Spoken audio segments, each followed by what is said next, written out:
സൂര്യനു ചുറ്റും ഭൂമി കറങ്ങുന്ന പാതയാണ് ഭ്രമണപഥം. പണ്ടു മുതൽ നമ്മൾ പഠിച്ചത് ഇങ്ങനെയാണ്. ഒരു തവണ ഇങ്ങനെ കറങ്ങി വരുമ്പോൾ ഒരു വർഷം പൂർത്തിയാകും. കാലാവസ്ഥയും ഋതുക്കളുമൊക്കെ മാറി വരുന്നതിന് ഈ കറക്കത്തിന് വലിയ പങ്കുണ്ട്. എന്നാൽ ഈ പാതയിൽ മാറ്റം വന്നിട്ടുണ്ടെന്നാണ് ശാസ്ത്രജ്ഞന്മാരുടെ കണ്ടെത്തൽ. അതായത് പണ്ട് കറങ്ങി നടന്ന പാതയല്ല, ഇപ്പോൾ ഭൂമിയുടെ കറക്കം വേറെ പാതയിലൂടെയാണ്.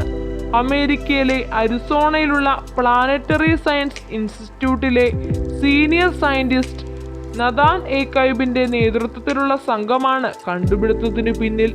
കാലാവസ്ഥാ വ്യതിയാനത്തിനു പിന്നിൽ ഈ പാതമാറ്റം വലിയ പങ്ക് വഹിച്ചിട്ടുണ്ട് എന്ന് പഠനത്തിൽ പറയുന്നു. കാലാവസ്ഥയിലുണ്ടായ കാര്യമായ മാറ്റത്തിന്റെ പ്രധാന കാരണം ഇതാണ്.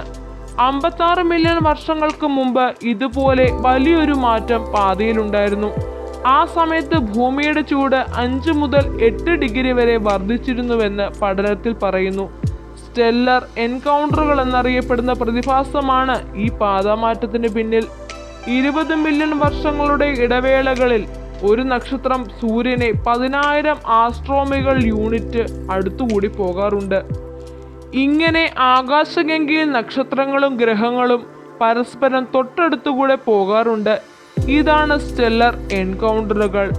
സൗരയൂഥത്തിനടുത്തുകൂടെ കടന്നു പോകുന്ന നക്ഷത്രങ്ങൾ ഭൂമിയുടെ പാതാ വ്യതിയാനത്തിൽ നിർണായക പങ്ക് വഹിക്കുന്നു. 2023 കഴിഞ്ഞ 1,00,000 വർഷത്തിലെ ഏറ്റവും ചൂടേറിയ വർഷമാണെന്നുള്ള കണ്ടെത്തൽ കഴിഞ്ഞ മാസം നടന്നതാണ്. ഇങ്ങനെ പോയാൽ മനുഷ്യവംശം അപകടത്തിലാണെന്നുള്ള മുന്നറിയിപ്പുകൾ ശാസ്ത്രജ്ഞന്മാർ നൽകിയിരുന്നു.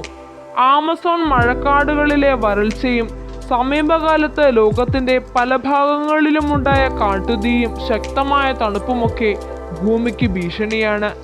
എലിനോ പ്രതിഭാസമാണ് ഈ ചൂടൻ കാലത്തിന് പിന്നിലെ പ്രധാന കാരണമെന്നായിരുന്നു കണ്ടെത്തൽ.